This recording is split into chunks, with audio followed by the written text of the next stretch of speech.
सृष्टि बचपन से ही दिखने में सुंदर नहीं थी, लेकिन अमीर बाप की बेटी सृष्टि पर उसकी माँ जान छिड़कती।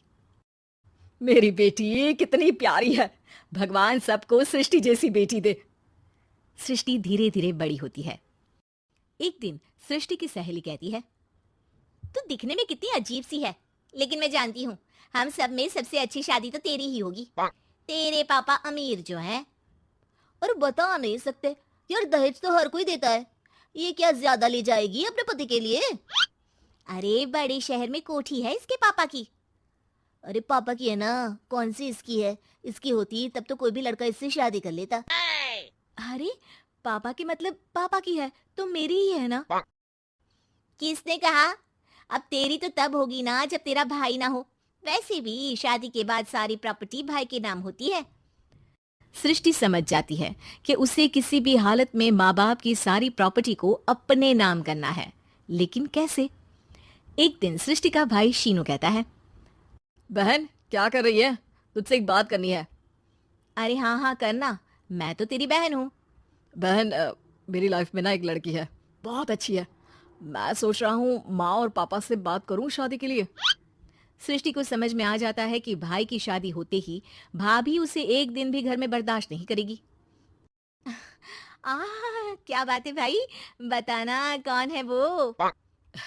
यार वो बहुत अच्छी लड़की है, पढ़ी लिखी है, मेरे साथ जॉब भी करती है। बस एक प्रॉब्लम है। हाँ प्रॉब्लम? क्या प्रॉब्लम है भाई? यार वो शादीशुदा है, लेकिन उसके पति ने उसे सिर्फ इसलिए छोड़ दिया क्योंकि उसके माँ बाप दहेज नहीं दे पाए। सृष्टि ये सुनकर न जाने क्यों खुश हो जाती है। अरे भाई तो क्या हुआ, लड़की तुझे तो पसंद है ना?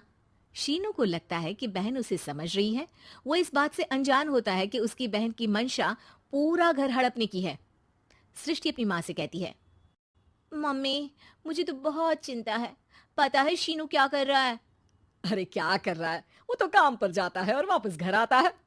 नहीं ना माँ, वो यही तो नहीं कर रहा, बाकी सब कर रहा है। आपको पता है उससे प्यार है, और वो भी एक शादीशुदा लड़की से। हैं? ये क्या हो गया? मैं सोसाइटी में क्या मुंह दिखाऊंगी? अरे तेरे पापा तो यही कहेंगे कि मैंने ही उसे बिगाड़ दिया है। माँ देखो, मेरी बात मानो, पापा पर भी विश्वास करने की जरूरत नहीं है। अब आप ही बताओ, पापा इतनी देर घर के बाहर रहते हैं क्यों, बोलो? अरे बेटा वो तो नौकरी करते हैं ना। तू बहुत भोली है माँ। पापा का ऑफिस तो 7 बजे खत्म हो जाता है, लेकिन देखो कितनी देर से आते हैं। अरे नहीं नहीं बेटा, ऐसी कोई बात नहीं है। सृष्टि माँ को एक औरत से बात करते पिता की फोटो दिखाती है। देखो माँ कैसे हैं पापा, मैं ना कहती थी कि पापा सही नहीं है। मैं तेरे पापा से बात करूंगी, दे फोटो मुझे। ओ माँ, वो तो डिलीट हो गई। लेकिन चल, तूने तो देख लिया ना, पापा से बाद में बात कर लेना। और हाँ, मेरा नाम बिल्कुल मत लेना, हाँ माँ। अब क्या था, सृष्टि के माँ और पिता के बीच झगड़ा होना शुरू हो जाता है। सृष्टि के मन में क्या चल रहा था कोई नहीं जानता था। एक दिन, माँ सृष्टि के लिए एक लड़का देखा है, वो लोग शाम को उसे देखने आने वाले हैं। और हाँ माँ, एक खुशखबरी, मैं और पापा मिलकर एक नया बिजनेस ट्राई कर रहे हैं। शाम को लड़का आता है, सांवले रंग का। सृष्टि को तो बिल्कुल भी पसंद नहीं आता। लड़की की माँ कहती है, लड़की का चेहरा तो कोई खास नहीं, लेकिन अगर मेरे बेटे को आप लोग सेटल कर दें तो मैं उसकी शादी आपकी बेटी से करवा दूं। सृष्टि को लड़का बिल्कुल पसंद नहीं था। उसे भाई पर गुस्सा आ जाता है। लड़के वालों के जाने के बाद कहती है, माँ देखा, शीनू मेरे लिए कैसा लड़का लेकर आया, न दिखाने लायक न सुनने लायक, सेटल भी नहीं, वो भी हम करे। अरे माँ मैं जानती हूँ ये मेरी शादी किसी भी घर में क्यों करवाना चाहता है। अरे कैसी बात कर रही है बहन, तूने तो देखा ना, लड़के को मैंने ही मना कर दिया तुझसे शादी के लिए। जिसने लड़का बताया था उसने उसकी बहुत तारीफ की थी। बात आई गई हो जाती है, लेकिन सृष्टि का मन शांत नहीं होता। क्या करूं, कुछ समझ में नहीं आ रहा। मेरी शादी हो गई तो ये लोग पूरी प्रॉपर्टी शीनू के नाम कर देंगे, मेरे हाथ तो कुछ लगेगा ही नहीं।